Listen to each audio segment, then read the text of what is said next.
Hello and welcome to another episode of Triple Threat. I am Big Daddy V, and to my right, the California Kid, Yo. and the myth and the legend, and the man that almost got me killed and chewed up, the pipe. Oh my. Every time you say hello like that at the beginning, you sound like a damn game show host. Long as it ain't Like, Pat. hello, welcome to Triple Threat. Long as it ain't Pat Sajak. Survey says. Hello, everybody. Yeah, it's Labor Day weekend. I got the day off. I'm still too late to see these fucks.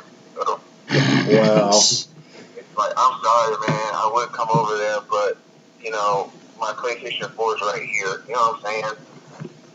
And you guys know how it is. Yeah.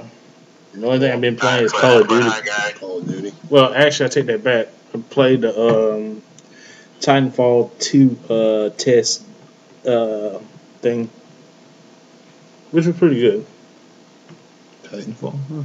You still haven't got online, have you, Pipe? Titanfall. Pipe? Uh-oh. Did we lose the pipe?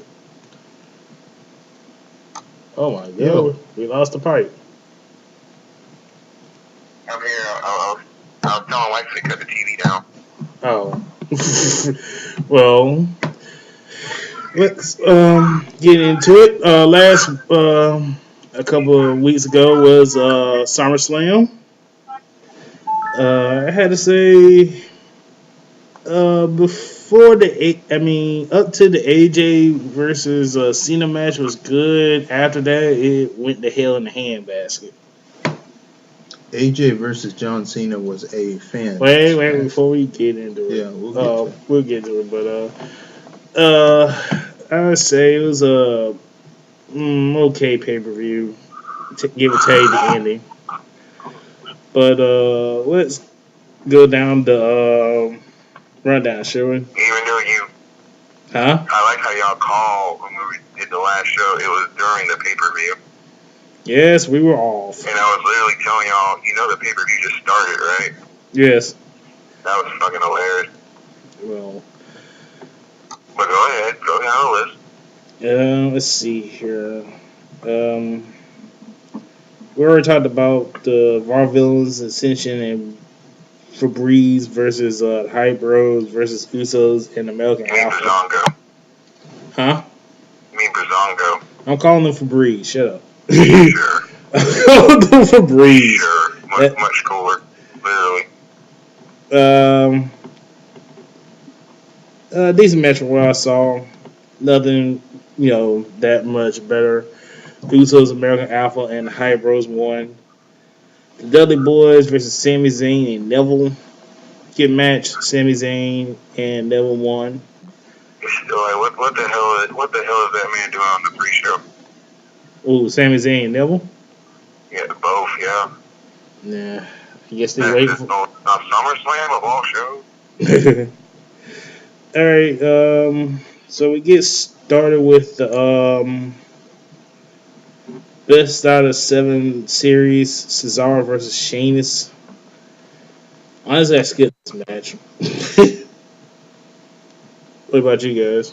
It was physical, and I like that they're trying to do something different. The second match they had kind of showed a bit more potential than the first. It was kind of the wrong place to start it. The match wasn't anything too special, nothing we haven't seen, but it was physical, and I like the fact that they're trying to be physical, but there's no purpose to this.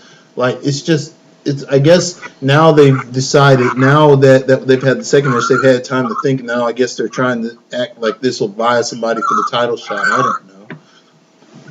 Yeah. Maybe this person will be the next contender. I'm not sure, but I just, like I said, a best of 7's always a little bit more better when there's stakes involved. There's only reputation stakes here. I mean, there's nothing that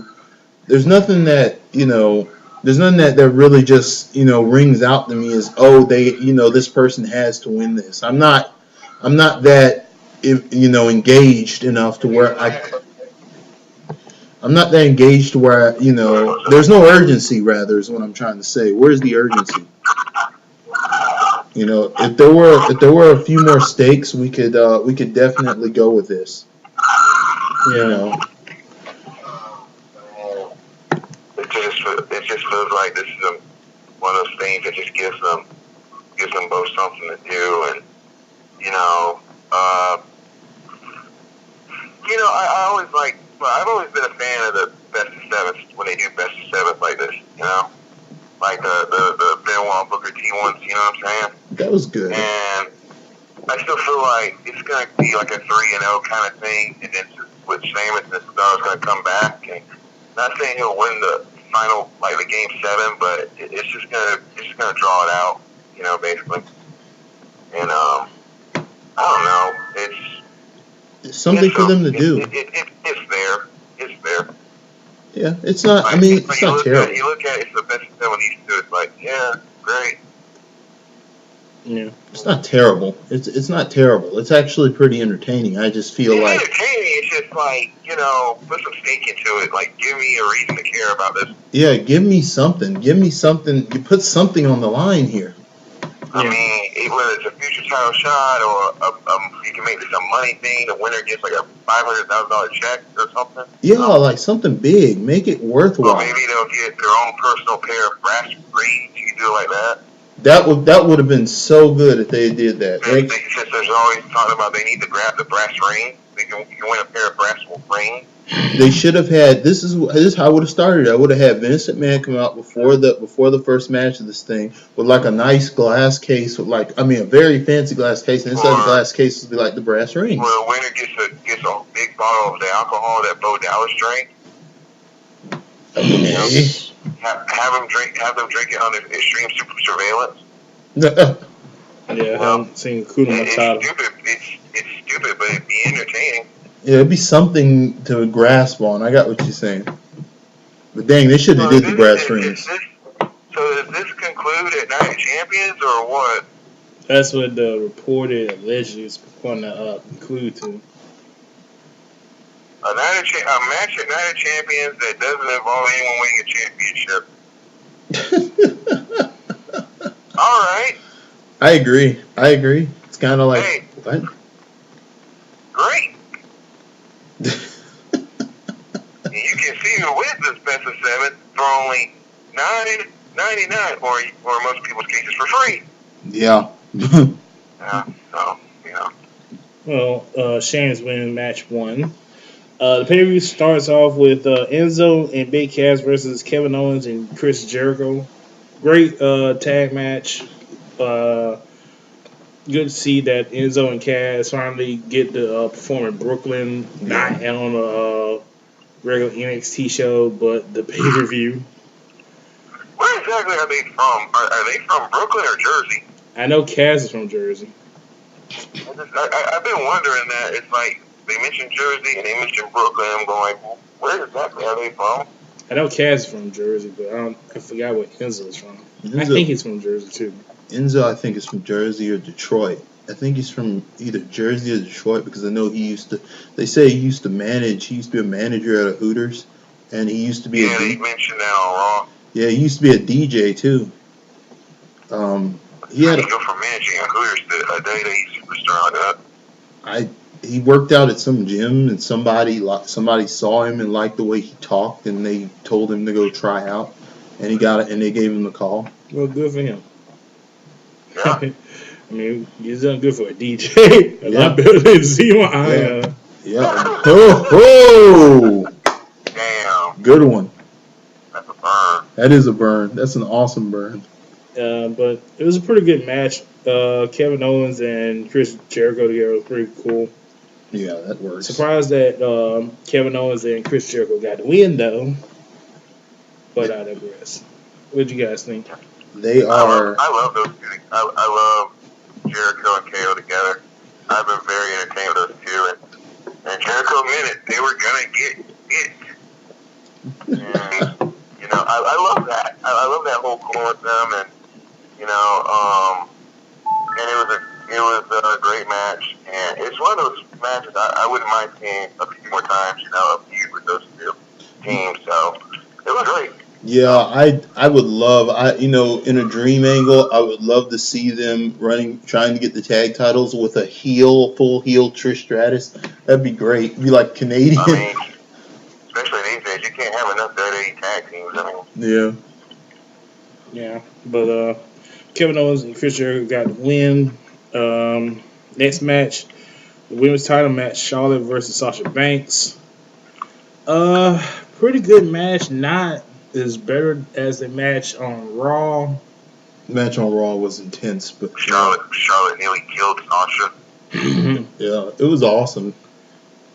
I didn't see that. Awesome. A lot of people were saying there were a lot of botches. I didn't see that. I didn't see the botches. I think Well, her dropping her head was a botch. I think that was meant to. I think that was a work that became a botch because I think that she was supposed to do something similar to that. Because if you watch her stance, she looks like she's setting up to do exactly that, like drop her there. But it looks like she actually kind of underestimated how much Sasha weighs and kind of like. It was just a stupid move that wasn't even necessary. Yeah, just it they botched it, but I like the fact what made it like forgivable is the fact that Sasha sold it throughout the match. So it was like Sasha just made sure that thing kept. They just milked the hell out of it. So it gave the match a lot of urgency. Yeah, but the ending on the roll of that is kind of lame. It can happen. I mean, I think they spent a lot of years ending things on roll-ups during that time. They were really there was a couple of years they really were focused on ending all matches in roll-ups. They did that for a long time. Yeah, I agree. Nowadays it's probably a little Overdone. old hat. Yeah, overdone to try to do roll-ups now. Yeah, Yeah. but what you want? Did you say anything about it, Pipe? I mean, the decent match from those two, and did not see that coming. She was going to win that thing. Yeah, She didn't even have it for a month, did she? Yep. She I did. think it was like 3 weeks. Nobody will ever break the Tommy Dreamer record. You know, and I mean, it was a decent match though, and I mean, Charlotte's legit. She's a good heel. I enjoy her as a heel. She's doing. I mean, it feels like she's really reincarnated Ric Flair into our new world. After that, I don't even see the point of even bringing Dana Brooke back with her. Yeah, I mean, she's a Flair. She is showing it, and she is good at it. She's gotten really good at this. I mean, man, I'm enjoying her. I don't think Dana's needed. Yeah, I think Charlotte's coming in to her own, and I think it's just a mistake that they got her with Dana with her. It's very legit. She is the definitive example. To be the woman, you got to beat the woman. She is the woman. Yeah. Honestly, they really need to send Dana back to NXT. They do. But yeah. But yeah, Charlotte wins, and she becomes the 2-time women's champion. Sasha was really hurt, and is not going to be out for a definite amount of time. And she had surgery on her. Her video game husband will take care of her. Yeah. I had no idea that was who her husband was that whole time. Yeah. Like dude from Up, Down, Down. Yeah. I'm like going, him? Yeah. Well, she says she likes Asians. It's like, good for you, bro. Score. All right. Homeboy can't pay video games for shit, though. Oh. Ooh, burn. Now, Big D. That's true. Really nah, man. Homeboy lost to Jamie Noble in UFC, man. He lost to Jamie Noble in UFC, man. Admit it. You hate him. No, I'm just saying. Your girl. Admit it. No, I'm stating facts. Man. I mean, you get whooped by Jamie Noble and I forgot who he lost to in Madden too. Oh God. And you had the Patriots. He talks so much junk on that show, and he always loses. Like didn't Miz beat him in Madden? I think it was Miz. He's always talking junk. He's always losing. He does. He loses back all the time. It's embarrassing. But he saw space down like that, so what do you do? Yeah. Yeah. Anyway, on to the next match. Before that, they did another skit with Luke Gallows and Carl Anderson about need more Football. specimen and all that. Next match, the Intercontinental title match, Apollo Crews versus Miz. Apollo Crews has been pretty much non-existent throughout this whole feud. Well, he Like, tried. really, they gave him nothing to do with this. They just let me do everything. Oh, Oh, sorry, wait. You mean Apollo Creed? okay. Damn, I would never let that down. I mean, come on. Yeah, Apollo Creed. he's riding that out. Yeah, might as well. But it was a decent match for what it was. You know, they both did good, and no one on this planet thought Apollo Crews was gonna win that thing. Nope. And but it was decent, did his thing, and I enjoyed it, and love. What can I say? Love Maurice's outfit. Yeah. Yeah. Yeah. That was nice. It was an okay match. Could have. It just was missing something. It felt wasn't like a regular SmackDown match instead of like a big, pay-per-view match. It didn't get the proper attention it should have got. I just think they should have held off on this match. Like, it was just the wrong place to run this match. It was for the two people involved. It's just they didn't have time to do what they set out to do. I just feel like it was a little bit lost. Yeah. Yeah, that's what happened. But Miz wins, and we move on to match of the night: AJ Styles versus John Cena. Very excellent match. Man, AJ doing his favorite thing, beat up John Cena. Yeah, it was. I mean, this was if anything, for what it was, I would say it was a 5-star match for what they were trying to do. It was. That was wrestling. That was that, and I'm sad. I guess the part that hurt the most for me as a viewer is just the fact that I really was disgusted with that crowd. That crowd had that crowd was some of the biggest assholes I've ever seen. They had no idea what they just watched. They were such jerks. I mean, that was one of the best performances of John Cena's career. He did great. I mean, John Cena was awesome. He was fantastic. Like that was one of the finest performances. It showed, not only did John Cena show class, that was him in rare form. I mean, he was out. That was a story well told in the ring. Him and AJ went there and gave them a 5-star match, and they're sitting there. John Cena's in the ring after this match, and nobody chants "Thank you, John." I'm sitting there saying "Thank you, John." That was freaking awesome. That just disgusted me as a fan. People can't look. There's a time to boo John Cena, and there's a time to thank John Cena for the kind of performer he really is. The time to thank John Cena was then. That was the time to thank John Cena, because John really told that story the way it needed to be told, and he did it right.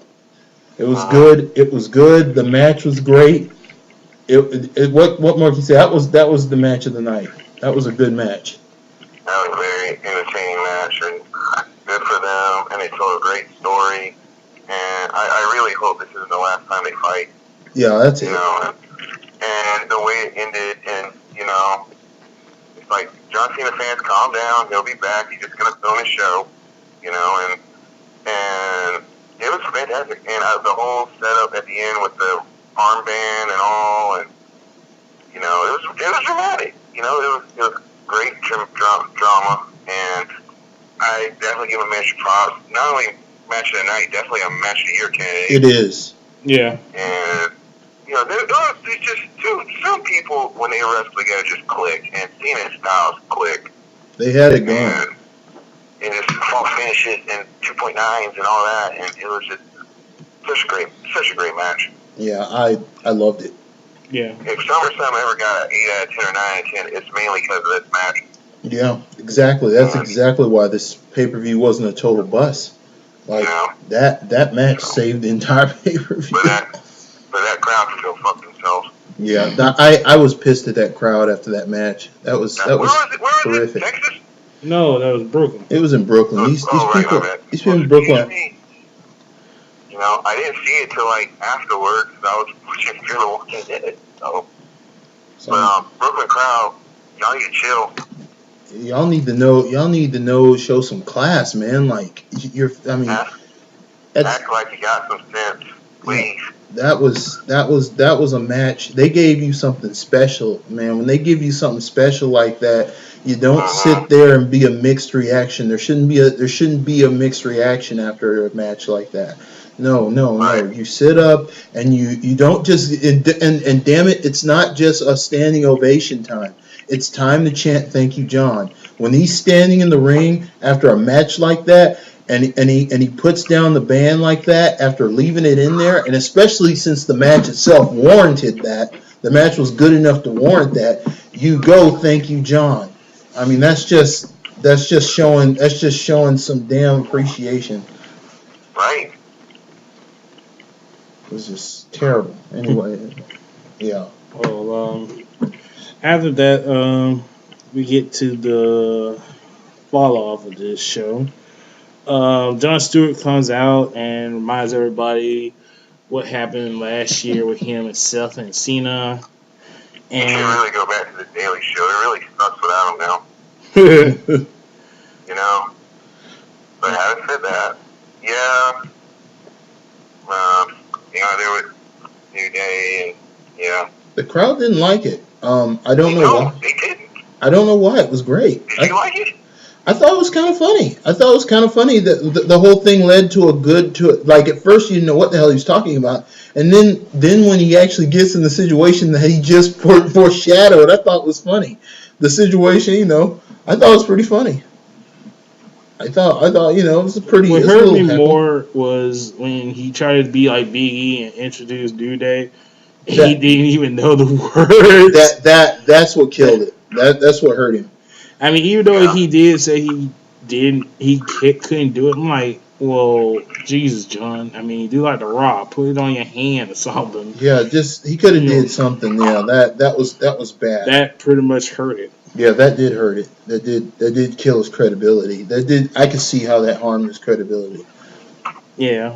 So WWE tag title match: Luke Gallows and Carl Anderson versus the New Day.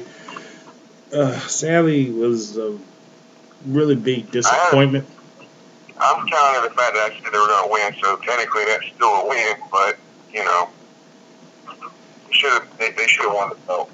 Yeah, it was by DQ, which really made no sense. And to me, they're the only team I could see actually beating them.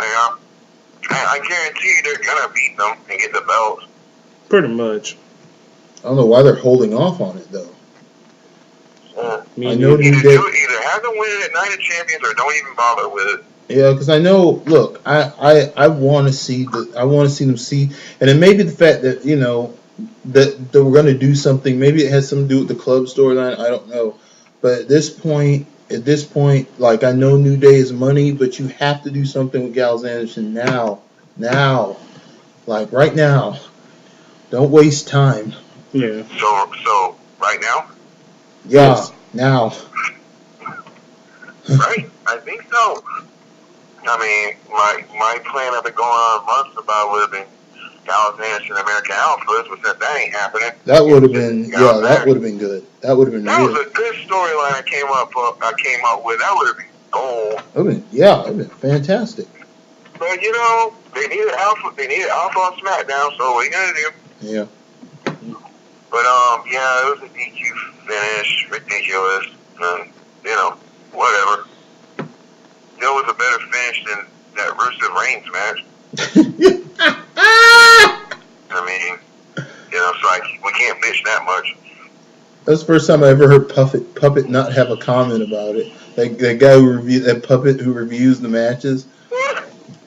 He didn't have a comment. I've never seen something where he didn't say anything. I mean, what can you say to that shit? Can we wait before we...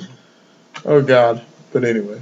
All right. The Puppet didn't say anything, but there was a lot of fun tweets to read about it. Yeah. Next match, WWE title match: Dolph Ziggler versus Dean Ambrose. I got so. This Go was ahead. I didn't understand this feud. It made no sense. I mean, and what a shock! Dolph Ziggler loses again. I got the feud. My problem with this whole thing was that it's when you're following that AJ Styles John Cena match, you just saw it happen in the back. You heard the reaction. You know this match was fucking awesome.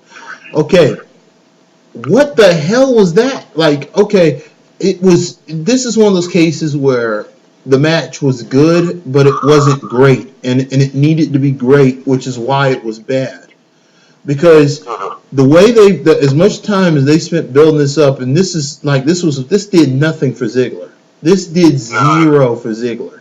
It would that's the opportunity where they could have pushed it a little bit longer, and they could have had something to where Dean had to do something desperate to win, really desperate. Not the finish they had. It should have been something a little bit more desperate, and that would have given Dolph. If Dolph had to lose, it should have been by pure desperation that Dean was able to get out of that. You know what I mean? I mean, Dean should have cheated or something. That would have been great. I mean, but that didn't do anything for Dolph getting beat straight up. That didn't do shit for Dolph. It was terrible writing. Well, it didn't do nothing for both men. Man. No, they get hurt. Dean more than it hurt Dean's Dolph. credibility. It just Dean's credibility has already been hurting. Yeah, because Dean's been on a swing and miss. Dean got the shot, but Dean was already coming off a hard miss at WrestleMania with that Brock Lesnar match.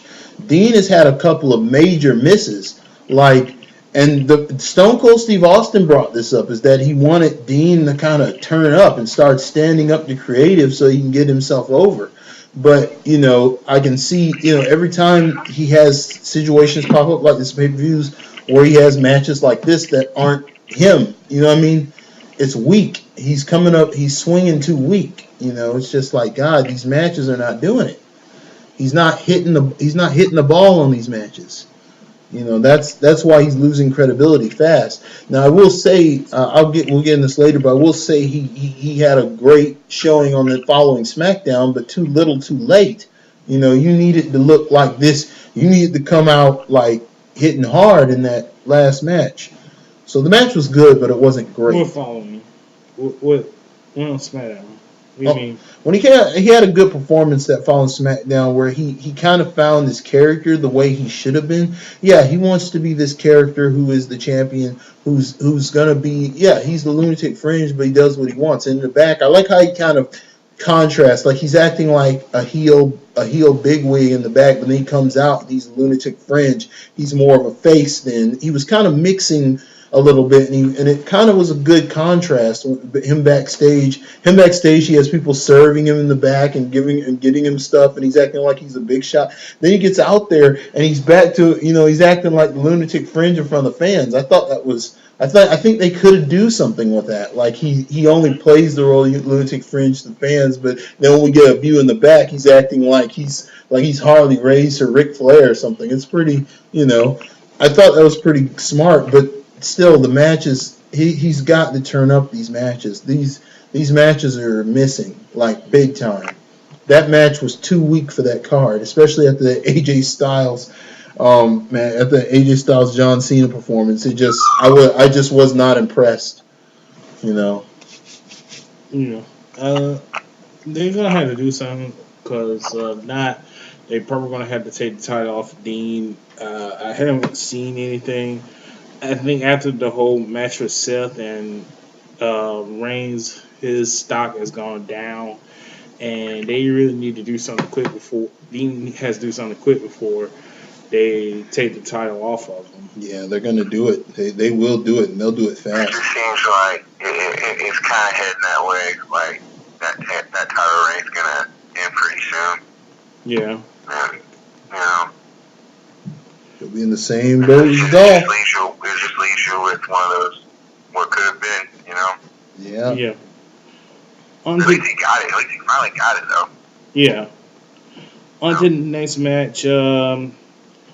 the 6-women tag match. Carmella, Naomi, and Becky Lynch versus Alexa Bliss, Natalia, and because of Eva Marie's suspension, Nikki Bella. What could possibly be funny? Oh God. That's what I'm trying to figure out. No, never mind, Carmella. This. No, go ahead. We all know it's Carmella. We know. That was great. What? He likes Carmella, man. Oh Jesus, something like okay. Makes you want to listen to it. Makes you want to listen to an Iggy Azalea record. Nikki Bella is like they. Did you know they ranked her number 1 on their PWI list?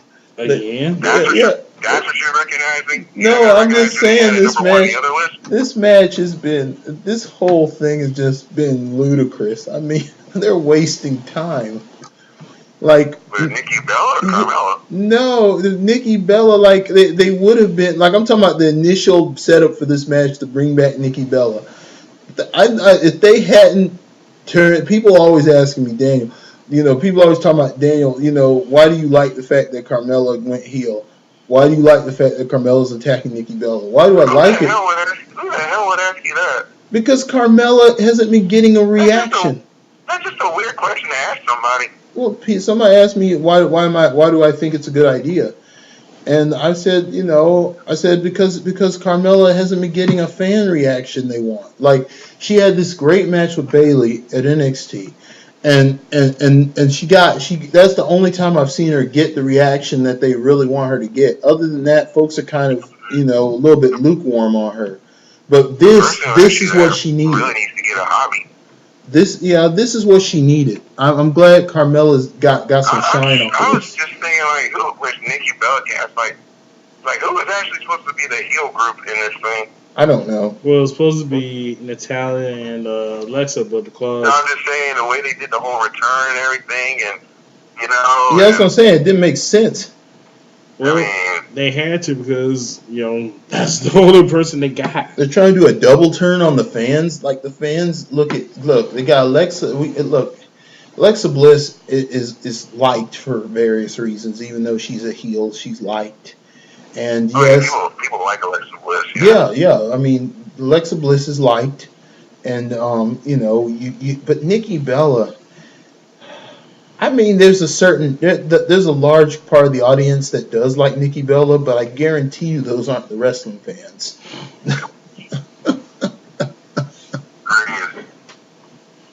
I mean, come on. I don't hate Nikki Bella. No, I don't hate Nikki Bella either, but I'm saying I'm saying, like, you got to know who likes her and who doesn't. I give her props coming back like that after all the surgery and shit. Yeah. And and it was just the way she came back, and she's supposed to be in this group with Natalia and Alexa Bliss. The way it was done, it was just ridiculous. Yeah. And how the hell they got put in that part of the match card? Yeah, why was it there? I mean, I understand why it was placed there. Just it was an okay match. Nothing special. Like I agree with you guys. I don't know why Nikki was with the heels, but I guess because they had nobody else to put there because they only have a set amount of women. So, they had to put her with Natalia and Alexa. They could have called somebody up for this. I mean, and they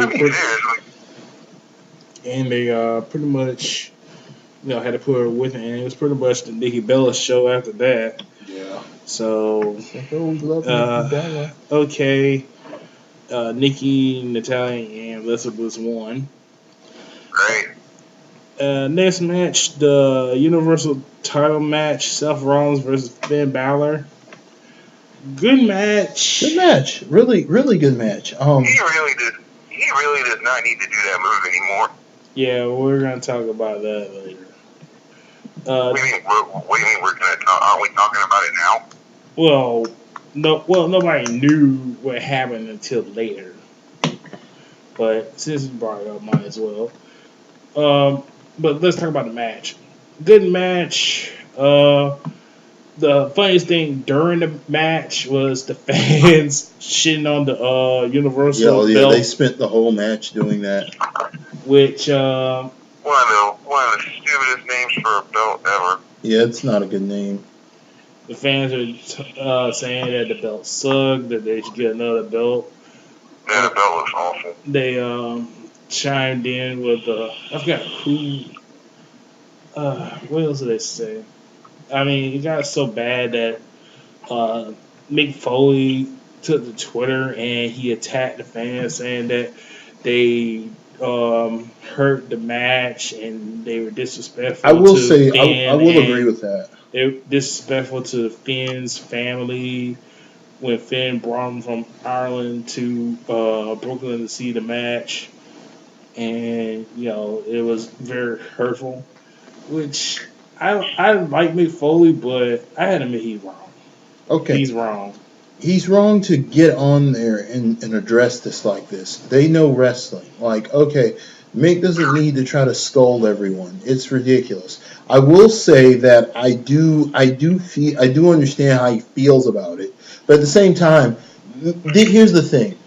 Only WWE, I would like to think that they're not all idiots, but there is some truth to that statement because they've done dumb things over the years, things that make no sense. But I don't care if you're living in Connecticut and you don't even know what a black neighborhood smells like. You don't even know what an Asian neighborhood smells like. You have been white, surrounded by white your whole life, and you are upper class, and you have no idea what's cool and what's not cool. You are completely up in age, and you're running this wrestling company. You're working for Vince McMahon, and you're on the creative team. But I say to you emphatically, a complete idiot knows not to name the championship on WWE in this age of America, to call it the Universal Championship and make it red and put it on national television in front of all these different cultures and all these different states that you call the WWE Universe. Oh, we're going to call it the Universal Championship. I'm almost 100% positive that somebody in that room when this was brought up had to object. I hope to God somebody objected. Because unless they're all idiots, and wait a minute, now the only way nobody would have objected is if Vince McMahon got up there and said, we're going to call it the Universal Championship. Yeah, that sounds great. It's like, somebody had to say something. Somebody had to say something. What did you say, Frank? Was that seriously your impression of Vince? Yeah, it's the best I can do. I'm sorry. I'm just No, it was actually pretty decent. I'm just vibing about the whole smell black neighborhood and Asian neighborhood. Like, what the fuck was that? Are we seriously dissecting my statement? Well, yeah, really because the universe, right? Where did that come from? I'm giving examples of excuses that people that are complete Who the hell dunderers is that and an dandies. excuse? Look, You don't know what a black man smell like. You don't know what an Asian smell like. well, no, it's generally it's generally our perception that people in blue blood neighborhoods and stuff. We generally have this stigma about the fact that they have no idea of what regular urban or suburban wrestling culture is like. What I'm trying to say in so many words is that people who are completely out of touch or disconnected should at least have done some research to know that the fans would consider a name like the Universal Championship to be a bit much. You know what I mean? Especially on a show like Raw, where you already have a W Championship that should be floating around. Instead, oh God, we have to make another championship. If you have to make another championship, for goodness sake, why use the word universal? Why would you call it that? Like, think about this. Why would you call it the Universal Championship? Honestly, Do you get what I'm saying now? Do y'all get what I'm trying to say now? Yeah, that's what I'm saying. I'm saying, damn it, it's fucking stupid to come up to sit there in a corporate office and not test, at least not survey this idea, of course you're going to get a reaction like that in freaking Brooklyn or Chicago or those hardcore towns. If you go to, oh God, they'd have got it even worse. They went to New Jersey. Good Lord, they'd have been eaten alive if they went to New Jersey. Well, you people want to talk about. They did this shit in Philly. Yeah, I'm just saying, you bring that title out for the first time in Philly and see what the hell will happen. You think Nick is sad now? He can sit up and cry, boo-hoo. Oh, God, he would have fucking shit himself if he'd been in Philly.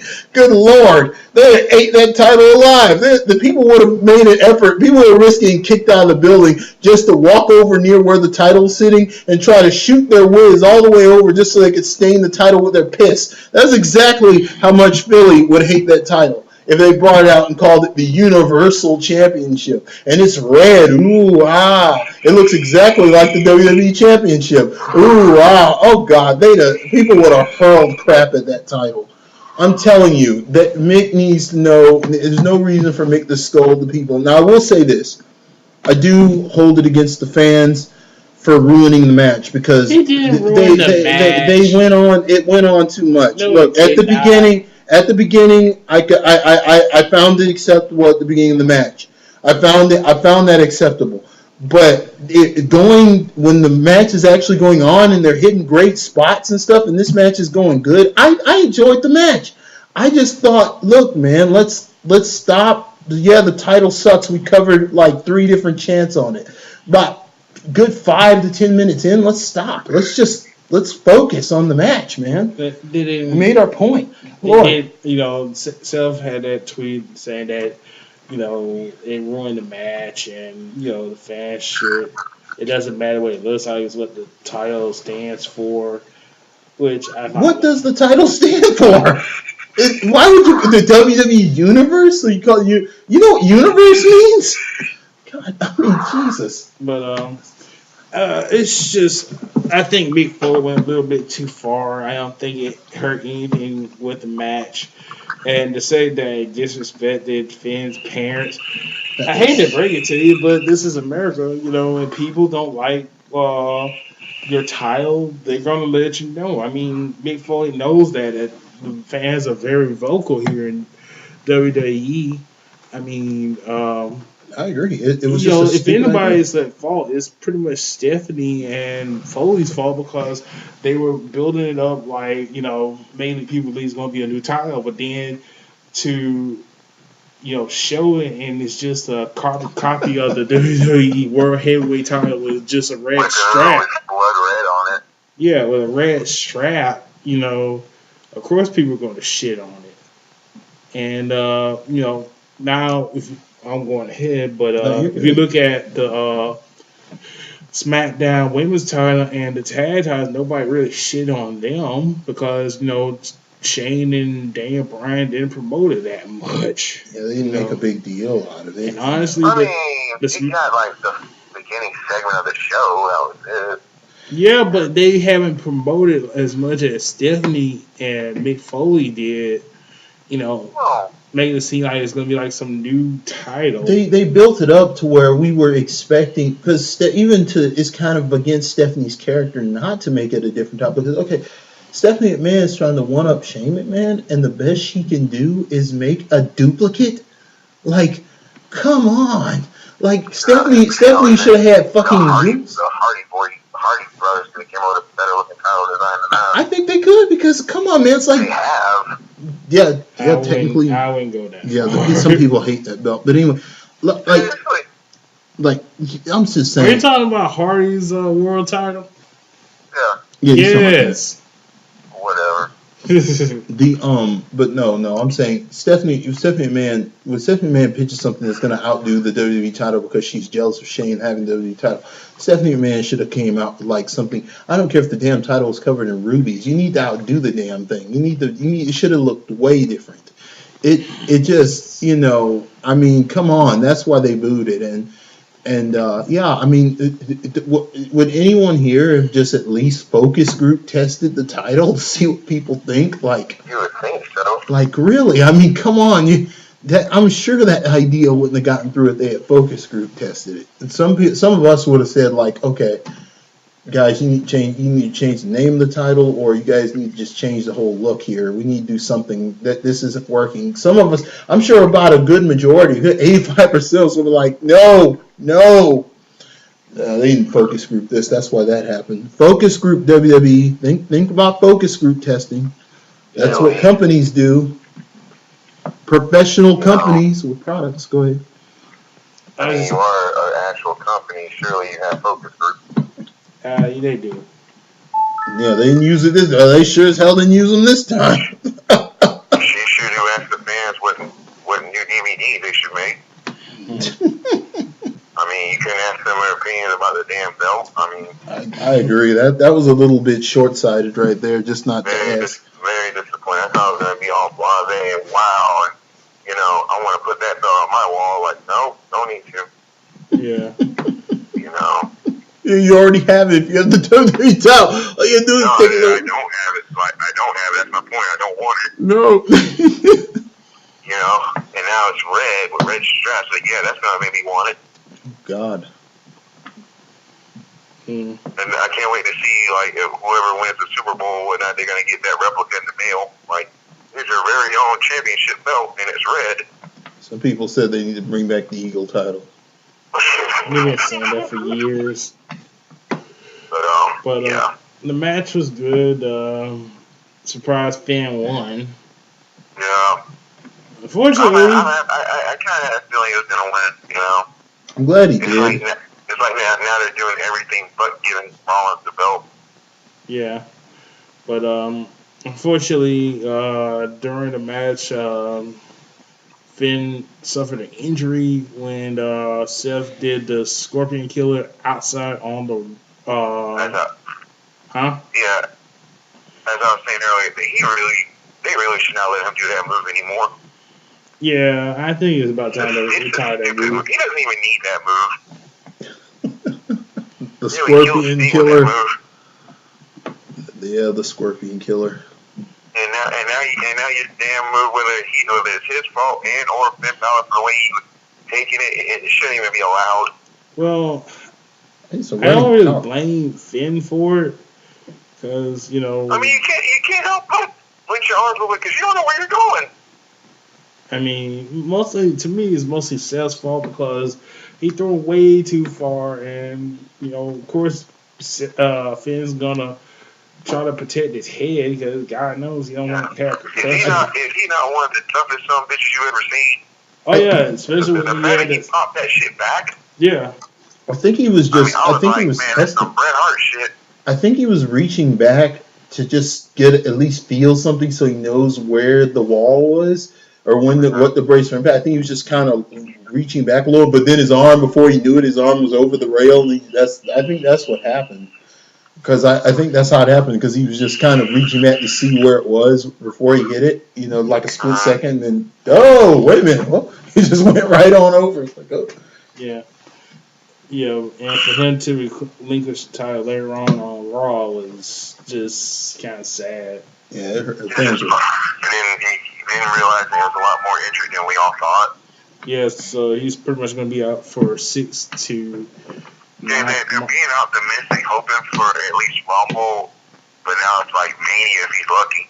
Yeah, they pretty much buried any hope of, at least postponed any hope of them continuing the club storyline. Yeah, I'm sure he's just playing with the storyline, but during Raw, when Seth Rollins walked past him, didn't he really like he wanted to kill that fool?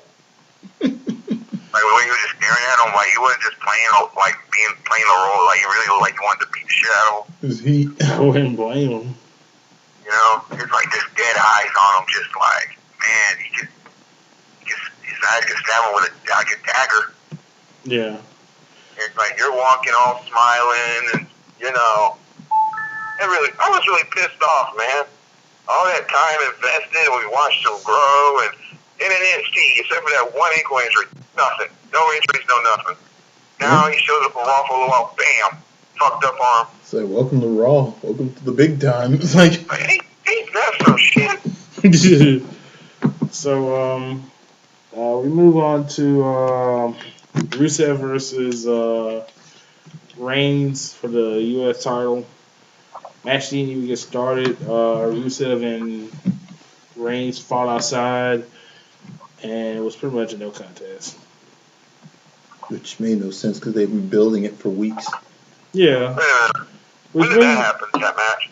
Which makes you think, why can't they do that on Raw instead of having the match on SummerSlam? I don't know. That was a waste of time. They could have added that extra time to the Apollo Crews and match. I mean, that extra time could have went to that. Nah. Just a complete waste of time. Especially if they were going to turn Roman heel. Yeah, that's what angered me. Now I remember what you're talking about. That angered me. At that point, Roman should have went back down there and really finished him off. That would have been great. He would have turned heel. But they kept. He's just gonna keep walking and look back. No, go back down there and save your freaking character. My God, he's just why? That was a waste of time. Yeah. Okay. And last match, Brock versus Randy Orton. Woo! Real violent ending. Didn't really see. Seriously, never wrestled before. Nope, they had never wrestled before. I did not know that until they did the promo and all. I could have sworn they had it before, but what do you know? But it was a very violent match. Bunch of RKOs and F5s. The ending with Brock getting on top of Randy and punching him with his elbows and busting him open. And like just bashing his head. I mean, that was a lot of blood. I mean, that was a pool of blood. Pretty damn bloody. I understand what they were going for with the finish, but I think during that moment, like, it would have been I was awesome. really hoping this was going to be a legit match. I mean, it could have been. I really think it would have been a great match. Yeah, they could have. I mean, that's the thing. People have been saying, even Dean Ambrose has spoken like how hard it is to work with Brock Lesnar these days because of creative differences. You see, the problem. Yeah, he openly said that on Stone Cold Fight. His fight, he's difficult to work with. Yeah, because here's the thing: the conflict of interest comes in when you're working Brock Lesnar. From what I gather from what Dean said, I think this is what happens when people face Brock Lesnar. I think that Brock is just knows he has the stroke, so he just simplifies any complicated ideas. He forces it. Yeah. It's amazing the amount of shit he can get away with. I think he just forces simplicity on the matches just so he can get in there and get a paycheck and go home. You got to remember when Brock redid his contract, WWE was in dire straits because they didn't have any stars. Yeah. I mean, they pretty much gave him everything. Yeah. Yeah. He's got what he wants. But see, that's the thing. Like, it comes down to this. I feel like they should have, look, it's bad enough because now they're in a situation where when they book this guy, like, it's going to get to the point where nobody's going to want to work with him because he doesn't want to do anything to get them over. Like, basically, it gets to the point where, okay, if you're working for WWE and you're on Raw and they want to book somebody against Brock, you're not going to want to go in there because it's just going to be a squash match. Or even if it is a fight, you're not going over. He's not going to, and even if you're not going over, you at least want it to be great. But it's not going to be great either. It's just going to be this simple beatdown, and you're not going to be able to get creative and do anything innovative because Brock's not going to want to do it. Brock's going to make it simple, get in there, get his $100,000 or whatever, and go home. I'm just like, God, it's sad. I enjoy a Brock Lesnar performance to a degree when it's good, like when it's like that triple threat, whenever they force him to work. I love those kind of matches. But when it's something like this, where they could have taken it a step further, okay, Randy Orton's down and bleeding. He's bleeding so much. Perhaps the extra moment where, even as Brock Lesnar walk away, if Randy Orton manages to get back to his feet, and they go at it a little bit longer to where the beating goes a little worse, which they couldn't, obviously, because the injury was more than what they expected. But I would have appreciated maybe a little bit more from that. It could have, I agree with Pike. It could have been a match. It could have been a really good match. They just kind of. It just seems like it would have been legit. Like, it would have been a fantastic, probably one of the best ones even done in a while. And didn't go that route. Well, this isn't the first time this happened. It happened with Goldberg at WrestleMania, one of the biggest disappointments in WrestleMania history. They simplified it, and it shouldn't have been simplified. It should have been something artistic, and it just didn't turn out that way. I mean, this should have been a great fight, and great match, and it just didn't happen in the ending with that whole thing, and it's just like, what the hell is that, man? I mean, even Goldberg said it. He wanted to give them something, and Brock just wasn't feeling it. And even though he wasn't feeling it, he really wanted to give the fans a show, but it just wasn't going to work. And then he was so stuck in his head, like realized the fact he was leaving, and he didn't want to give us nothing. So and I wouldn't mind seeing those two fight again. Well, they will, but the other thing that happened after WrestleMania opened, he F5 Shane, and that's how SummerSlam ended. It was a waste of a match. Could have been better. I think I know what they trying to do, but honestly, it was just executed badly. Bad execution. And then you hear the stories about Jericho getting upset, wondering if that was planned or not. Nobody would tell him, and then he said it was bullshit. And then Brock heard him, and him and Brock started to fight. No, it's just more like a push him up, kiss his forehead, do something about it. Brock being a jock meathead shit. Yeah, and then Vince had to break it up, and Vince had to yell at Jericho, tell him that it's storyline, If I'm like working there, if I'm a performer there, and I had no idea that was gonna happen, I'm thinking of shit, and I had that kind of swing that Jericho did, I'd probably be freaking out too. Like, the fuck's wrong with you? Well, Jericho ain't afraid, man. He's done it before when he's stood up against guys. I mean, we all know the story about him beating the shit out of Goldberg, which was hilarious. But I mean, Jericho got balls, man. Yeah, Jericho's not afraid now. Jericho's not afraid of nobody. But like I said before, SummerSlam was good all the way up to AJ versus Cena, and then it just fell the fuck off after that. I give it C. AJ, Cena, 4 out of 5, but everything else was just mid-car at best. I give it the grade AMC, because I'm glad I watched Fear the Walking Dead instead. So I feel like it feels like I didn't miss much from what I'm hearing. Well, when I did see the highlights and shit, like the AJ match was epic, but no, I give it a C plus, giving the plus to AJ and Cena. Yeah, and I think even the NXT Brooklyn did surpass this SummerSlam this year. Yeah, Of course it did. Yeah. So because of Finn getting injured, they had a tournament, the Raw, after SummerSlam, to set up a fatal 4-way the next Monday night. Both Seth Rollins and Roman Reigns won their matches, and Kevin Owens and Big Cass also won their matches to be the participants in the fatal 4-way. And also on the Raw after SummerSlam, Bailey debuted on Raw, which surprised me. I thought she was definitely going to go on SmackDown. Yeah, but I thought for sure that was going to happen. It was going to be SmackDown, and her and Lynch were going to have a great feud, but, she's on Raw. They kind of needed her. They kind of needed her on SmackDown. That's what I thought for sure that's what was going to happen. It was going to be SmackDown, but I'm just happy she finally made it. As much as I've been geeking out about her and everything, and I hugged my wife right after she showed up. Bailey's there, and and just one of the most adorable entrances ever. Yeah. Made me want to go buy a used car every time I see her entrance. You'll go crazy, and she's already over. Kids already love her. I mean, Yeah, her with New Day was awesome. That was too funny. It's like, oh my god, it's New Day! Oh my god, it's Bailey!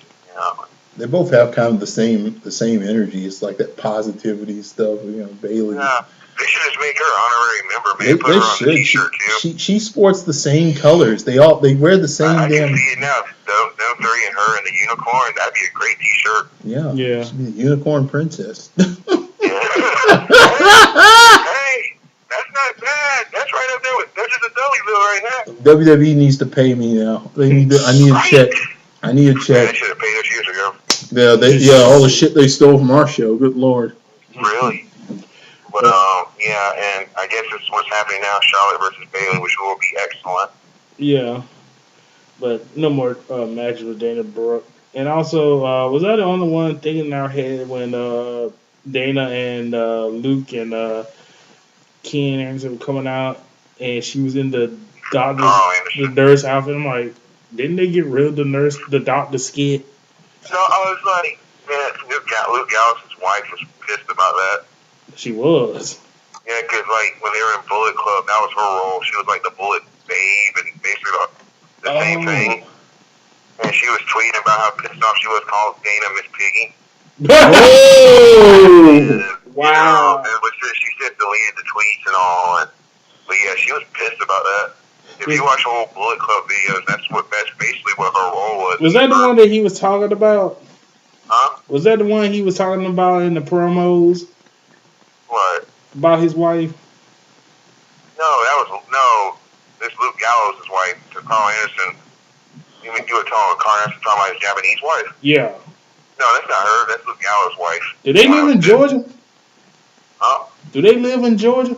Yeah. That's Amber. Well, it wasn't Amber O'Neal. Now it's Amber Gallows. Yeah, they live in Georgia. I think I'm Facebook friends with her. Maybe. I don't know.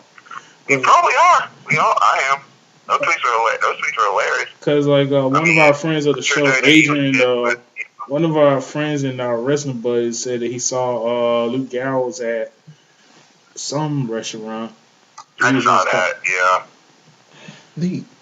Yeah, I mean, I'm trying to remember. But that's pretty cool. That is awesome. Yeah. But I gotta find that. I'm just so happy for him. Just thinking back those years ago when he was Festus. Oh yeah, good Lord. What was his name? Amber Gallows. Amber Gallows, yeah. I gotta see. That was funny. But yeah, that was just. What's up? We said enough about Dana Brooks. Yeah, but she needs to trim down a little. She's gotten down. She's gotten too big. Trim down. Why is she's thicker? Because she's one of the fitness. She needs to tone up. She's one of those fitness models. She needs to tone up. There's a difference between muscle and just putting on too much. Are you saying she's too muscular? She's too. She looking. I'm not seeing the muscle. I'm seeing pudge. Look at it. It's in the arms. No, it's not. It's in her face. Her face done got bigger too. Look, man, y'all do some comparison. I'm gonna leave y'all do that. Wow, dude. Jesus. When you become a mean girl? God, Dana. Dana put on something, man. Y'all just ain't paying attention. Unless you're trying to do it. You pay too much attention. Maybe I do. Also on Raw, Paul Heyman came out and basically pleaded his case in front of Stephanie McMahon, which was horrendous. The fans pretty much shitted on it. And Brock got fined $500. That was too funny. He get fined $500. Which is chump change to Brock. Yeah. Which pretty much saying they're gonna set up a Shane versus Brock at some point, which honestly I really do not want to see. After the match Shane had with Undertaker. You didn't have to put the honestly in front of nobody wants to see that shit. Honestly, wasn't even necessary. Like, who the fuck wants to see that?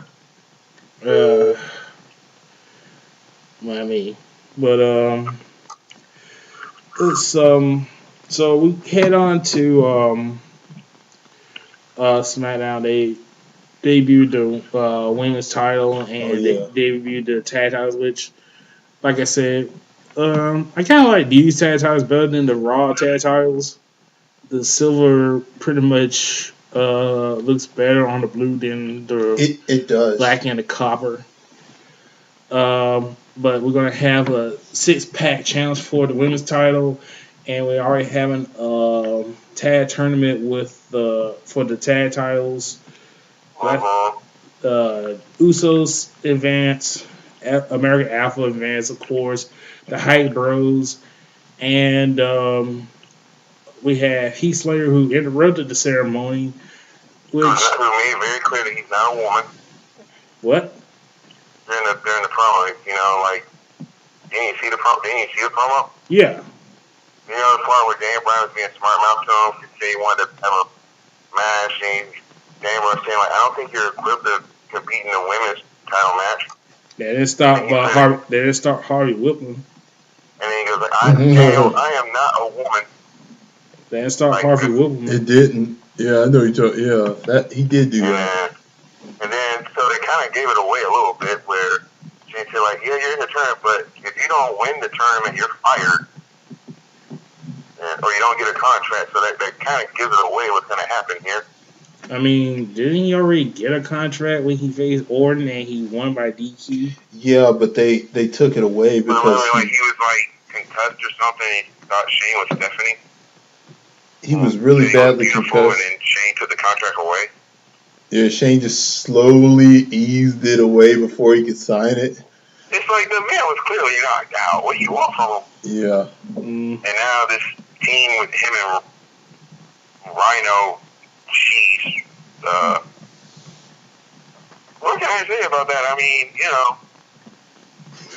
I enjoyed the hell. Like, I know some people may have found it to be mediocre, but I loved it when they went to his house.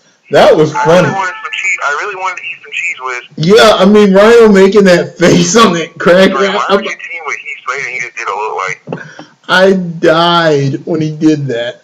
I was. You know what it reminds me of? You know what it reminds me of? What? Age of Ultron when Hawkeye was talking to Scarlet. the town is moving. There's a bunch of robots, and I have a bow and arrow. None of this makes sense. That's what I thought with Rhino working with Slater. It's like none of this makes sense. And you know, and to the point where in the tournament they're facing the headbangers. Yeah, that was like, whoa, talk about random. I'm like, whoa. Let's get into that. Also, Raw, I just remember, the Dudleys pretty much had a goodbye speech because they didn't renew their contracts with WWE. It's like Del Rio. What was the whole point of them even coming back? I don't know. It's just because they made it. It was supposed to seem like they were signing a new contract and they're gonna come back, but apparently they're gone again. And you know, I feel like and Smart shut up. Bully Ray was never coming. Huh? I was saying the Smarts need to shut up. Bully Ray was never coming to WWE. Well, he could have. How? Well, they probably bring him up again. I don't know, but right, a bully against who? Kalisto? I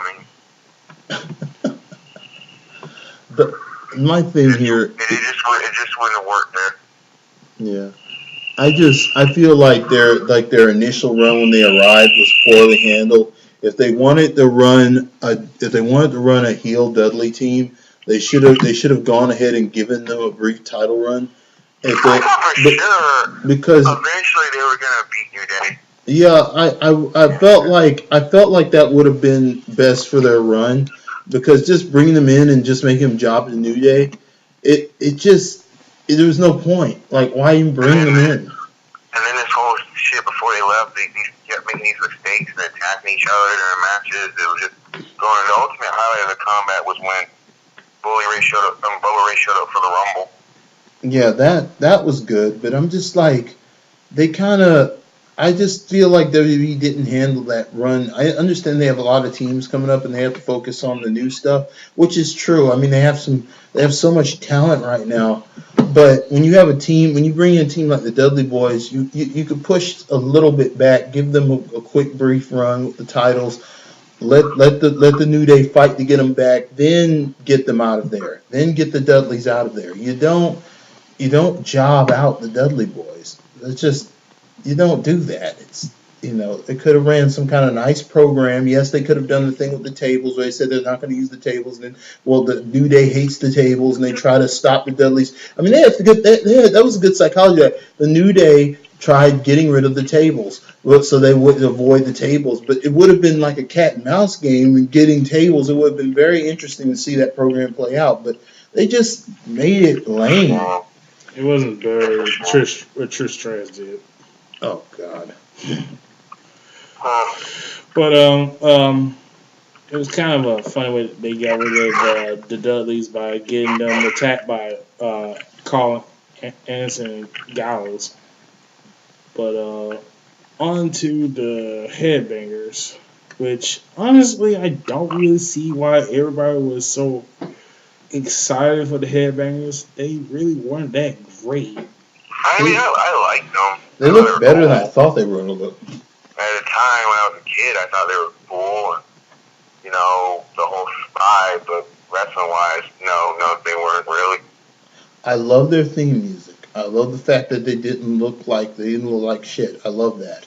I just felt I like the fact they look like they just literally woke up. That's what I'm saying. It looked like they've been knocked out for the past 12 whatever years and 20 years. Just had the same old hat. Yeah, I thought it was. Like I said, I thought it was good nostalgia, but this gentleman could have been saved for like classic, for like old school Raw. This would have been perfect. This would have been perfect for old school Raw. This would have been something for that day. They can't do old school Raw no more. I know it. I know. Old school I know, but it. You know what I mean. They could have brought them into Raw as old school Raw or something like that. Something old school. Yeah. I mean, I guess. You can't argue that. Yeah. I mean, but, and then, of course, I don't know if you mentioned it, the little head cut Rhino got. Ooh. that was pretty bloody. Yeah. It's like, he bled for Heath Slater. You might as well give him the tag belt. Yeah. We already know what's going to happen. It's going to be them and Alpha in the finals. I mean, pretty much said enough of that. Yeah. But I wouldn't let American Alpha lose to them. That sounds stupid. I mean, it's Shane Swan for going in that damn stipulation. Yeah, that was a little bit much. And the shocking thing is, Heath Slater's getting over. Yeah, he's getting over. Heath Slater's always had that core following. I don't know that they should be American bigger Alpha, than now because people really like Heath. But now there are people changing his name during the I think it was during the Finn Balor and Seth match. People was changing Heath Slater. Yeah, they were. They were. I think. Look, if somebody were to credibly shock us and knock off American Alpha, I could accept those two, Rhino and him winning. I could accept that. Rather beat them than someone like the Bob Dylan or something. Yeah, I could accept that. But if it comes down to the final as them and American Alpha, I have to say I honestly don't see the credibility or the help there for them to beat them. I don't see it. I don't see them beating American Alpha. I don't see how they would do it credibly. I don't know how you would do that credibly. Number one, hitting the gore on either one of them is going to be difficult. I mean, for Rhino, like to hit the gore on Chad Gable, I mean, I just don't see I don't see how a setup would even work. Even if it's clever, I don't see how it will work story wise. American Alpha is so damn good. I just don't see how you would do that. It would have to be very, very smart. I mean, it would have to be like one of those Brian Kendrick matches I've been watching in the Cruiserweight Classic. That would be very intricately planned. But yeah. Did you get emotional too after he lost? That was great. That was an awesome match. Yeah. But that guy is still going to win this thing. Yeah. But yeah, it's going to be interesting if it's Alpha and Slater and Rhino. I will say that it's different. It's different. I like it. We always want different. I mean, yeah, and I mean, yeah, the Headbangers was a bit off putting, but I did appreciate the surprise. I did like that surprise, and I love their theme music. So yeah. Uh-huh. Okay. But let's get to the promo that happened after SmackDown. Miz and Daniel Bryan, where Miz went in on Daniel Bryan. They had on Yeah, talking smack. Yeah. Talking smack, yeah, talking smack. Pretty good promo, and wonder where the fuck this Miz has been for a while. You can tell, yeah. You know, when I saw it the first time, which was the morning after preparing for work, and I was just glued to it, and just so, and then I watched it like 6-7 times after, and yeah, it felt like now it's like a work, but deep down, these are two guys who, in a way, really don't like each other. Well, they do like each other. Like Miz and Daniel, they've been going after each other for years. I mean, well, real life they like each other, but storyline wise, no. It's not even a storyline. It's like they always say like these little things about each other. Like Daniel, like even during the draft when Daniel said that about the belt when he drafted Miz and Maurice. I mean, just like these little things, and then it was kind of like, yeah, he's still your champion though. He's your IC champion, and you're the GM, and you're saying this shit about him, you know? And it just somehow felt like a shit, but it felt like deep down, like he's been wanting to tell somebody this for a long time, you know? Yeah. And then it's like, because me and CK, I remember we talked about this on Facebook, and it's like, yeah, then like the times are changing, but he should have stood there and responded. It was the wrong move to walk away like that. Yeah. It was. All you're really doing is proving his point. Yeah, I don't know why he decided to go that way with it. I felt like they could have, but Miz, here's the thing, maybe he did it tactically because he wanted to give Miz that he could feel the shock value of it, and he wanted to let that sit. Maybe it was, I'm not saying it was the best decision to walk away, but I think it would work to a degree. What a lot got communicated in that. I mean, it's basically Miz it's basically the ideal WWE worker telling the ideal indie worker that your way, although it does draw a lot, and although it is the most liked way, your way is not the best way to handle the WWE schedule. Your way is the most popular and ideal, but it's not long term. Yeah, he's telling it's not safe, it's not long term. I'm safe. I care about the fans because I don't hurt myself and I can show myself to them. And he called he doesn't care about these kids and stuff. That's what they generally call people who are like spot monkeys, and they call them spot monkeys. I just laughed because it reminded me of Real World Road Rules. That's what they would call the rookie kids. Yeah, that's what he was calling. I was like, did you seriously just call them little kids? Yeah, he's referring to the indie talent. He's telling me. No, he was referring to the tag team and women's. Who are in who's like the people who go all out are in the women's division, the new era. The people in the tag division, the new era. He's calling them kids because they give more, and he believes in being conservative with it. And what I'm telling you is like a lot got communicated there. I really feel like this is the most passionate I've ever seen the Miz ever. Like, I've never seen him that passionate before. Well, not since that promo he did about Benoit kicking him out of the locker room. You're correct, yeah. Yeah, when JBL bullied him. Yeah, that was good. And then just the whole thing was just bizarre, and it was great. Yeah. And, and it just felt like, I think what it was is like, they knew he was going to go there, but they didn't think it was going to be that high. Even the weird thing was Renee saying, like, you need to calm down. We're not here for that, when technically it is talking smack. It's like I like what he said that Renee said. Well, I'm sorry, Renee. You have a great show, but we're talking here. We're talking here. I love that. That was my favorite part. That part was great. We're talking. We're not here for that when it's called talking smack. Yeah, that's what I'm saying. Renee trying to get control. I said, Renee, you need to chill. And it's like, and So, and like everybody was talking about it. And then I loved it watching SmackDown this week, and that was the first thing they opened with. They showed the whole thing. And, Yeah, they had to show it.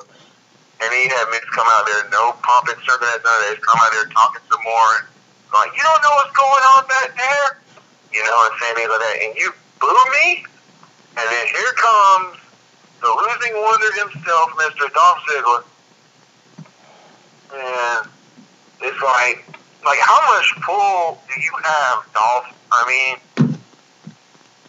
I don't get it with him.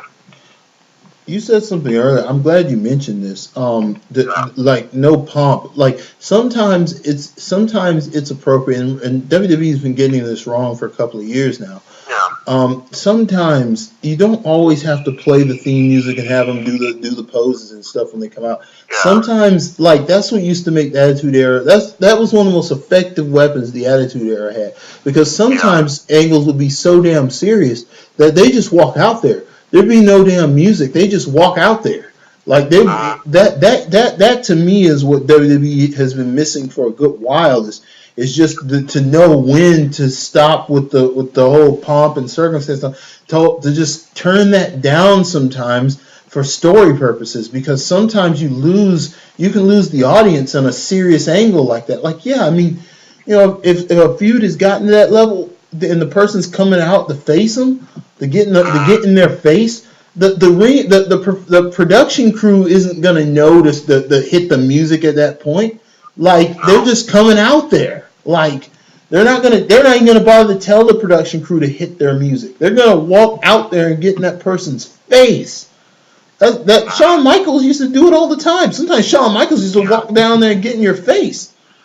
Yeah. Like that's what I miss. That's what I miss about WWE doing, is that they used to know when to halt on the color. They used to know when to halt on the goofiness. They used to know when to turn it down. Yeah. Well, let's go on and get to the last segment. The Fatal 4-Way for the Universal title. Great match. Shocking. Yeah. That's a correct term there. Yeah. And a lot of people talking. Yeah. Wow.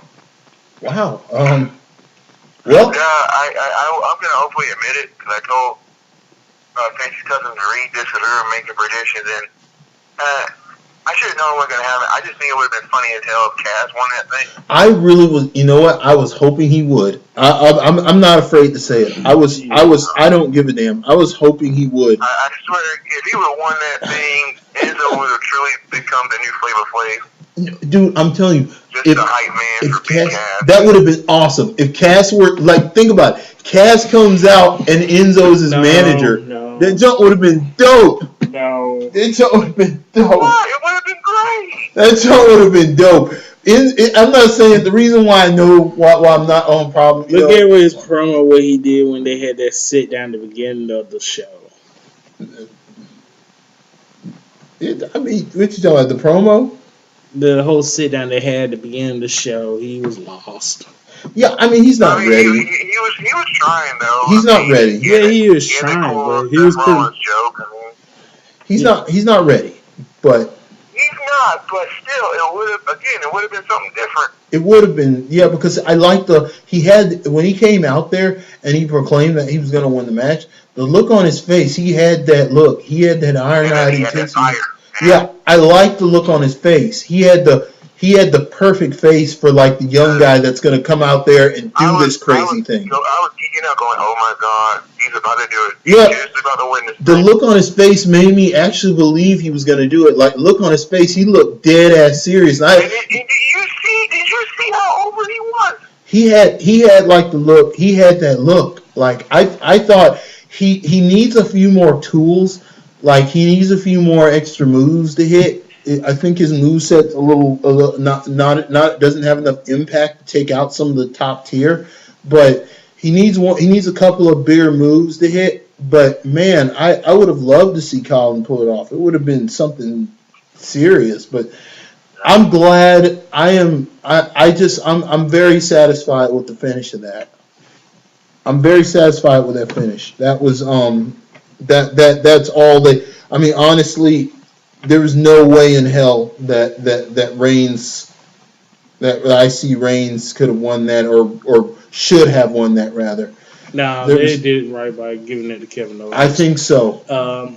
Giving it to Reigns would have been bad. It would have tanked the ratings. Had he hurt Finn Balor and no, not Reigns, but Rollins, Seth. Yeah, Seth. Yeah. But I mean, Reigns. where it's at now, they're just doing everything but giving Rollins that belt. Yeah, they're playing Rollins now. Yeah, and Seth,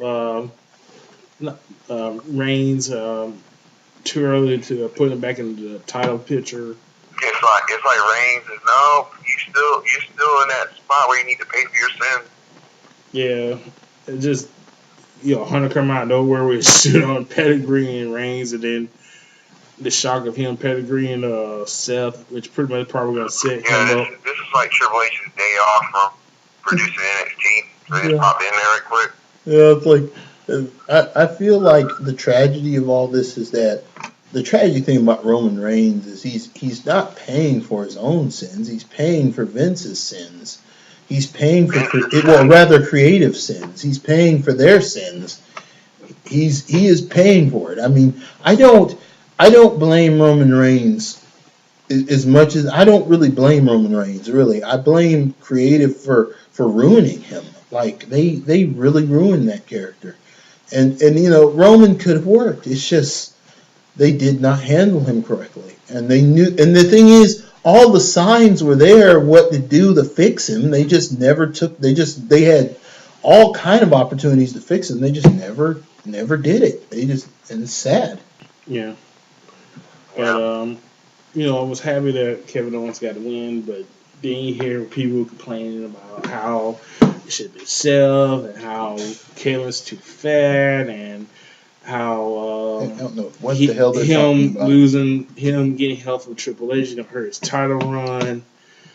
Look, Kevin Owens deserved this. He should have, like I said before, he should have won that Money in the Bank. But I was okay with Dean winning. But I mean, the guy is over. He's a great heel. He knows how to talk. He's been working pretty good. He's beat John Cena. I mean, he was bound to get the title anyway. Kevin Owens is eventually, Let's just hold it. I mean, for a while now, I pencil him in as winning the Rumble. Yeah. This next year, or at least Money in the Bank something, but I'm glad this happened. It was a total shock, and the crowd was great. Yeah. Yeah. They're chanting, "Oh, you deserve it," And I like that. And then I came back to the NXT because back in NXT he was one of Triple H's boys. He was great. I mean, the thing that got Kevin Owens. Like that group, it was like him, Balor, Hideo, and Sami Zayn. So if it's going that route, then I get it. And now I guess this means Seth Rollins is gonna be face. Pretty much. That should be interesting, right? Yeah, I think Seth will get over as a face. I mean, he was when he was part of the Shield, but I think it'd be something new for him. But I doubt they're gonna put the title back on him until he proves that he's a safe worker. Yeah. So, he's a great worker. He's just that he's dangerous. Yeah, which is sad. If he's not injuring people, he's injuring himself. Yeah, but I don't think he does it on purpose. Let's make that clear. I don't think he's doing it on purpose. Just that Seth needs to kind of chill and put that Scorpion Killer, out of passion with the. It's like I was saying to California Kid. It's funny how they made Seth Rollins get rid of what was his move before? Oh, the curb stomp. Yeah. Huh? The head stomp. Yeah, the jumping curb stomp. The curb stomp. Yeah. It's amazing they got him to get rid of the curb stomp, but they'll let Finn Balor do the coup de grace. He performs it so well, though. But I mean, Seth did that too, but they so. Stomp, there was not even any point to it after Randy Orton countered it. Well, WWE will work double standards. Yeah, but they were so scared of kids doing it. What makes you think kids ain't gonna do Finn Balor? Oh God! Move? Remember what happened with Billy Kidman? Keep in mind how many kids been doing the RKO. Yeah. You know what happened to Billy Kidman? That movie was banned, and all of a sudden, they allowed it when someone could perform it right. Yeah, but hopefully, this run with Kevin Owens is long, and people just need to chill with all the stupid fat jokes and just let this man work. Yeah, if you're having an issue, for the people out there, if you're having an issue with Kevin Owens being champion, wondering why, and you're saying he's fat, I think you're missing what all he's doing for the show. Like I don't think you've really taken a look at what he's doing out there. Kevin Owens is one of those performers where the little details, the little things he does, is what really brings out the magic. I mean, the guy's fantastic. I mean, he's really, really that good, and it's not. He looks exactly the way he's supposed to look. That's why you feel that way. And plus, they have been fat world heavyweight champions. I mean, Yokozuna, Vader, yeah. There's some fatties. Joe. Yeah, Samoa Joe. God. Andre the Giant. Yeah. Well, actually, no. Andre wasn't a world champion. A what? Andre wasn't a world champion. Yeah, he was more WWE. He was more WWF. Well, okay. Jesus. But I think, I mean, you've had some pudgy world champions. I mean, man, come on. The weight thing shouldn't be even a concern. It's like if you got the talent, Kevin Owens has got the talent. Valentine, there's people that in fact. Now, the question I always ask when new people win the belt, like, how long do you give them? Up to Rumble. Yeah. For now. I'm going to say Rumble. But to who? I think up to Rumble, then they'll probably put back on Seth if Seth doesn't do anything more stupid. So they can set up if Finn is coming back by Rumble or WrestleMania. I agree, because they're definitely going to want to work Finn against Seth again. They're going to want to do that. Yeah. Great. Yeah. Makes sense to me. Yeah. But I guess that'll be it for today. That's Triple Threat. Thank you for listening, and please subscribe, like, and leave a comment. Tell your friends. California Kid and the Pike, and we will see you later. See you at the next one, guys. See you in the next one.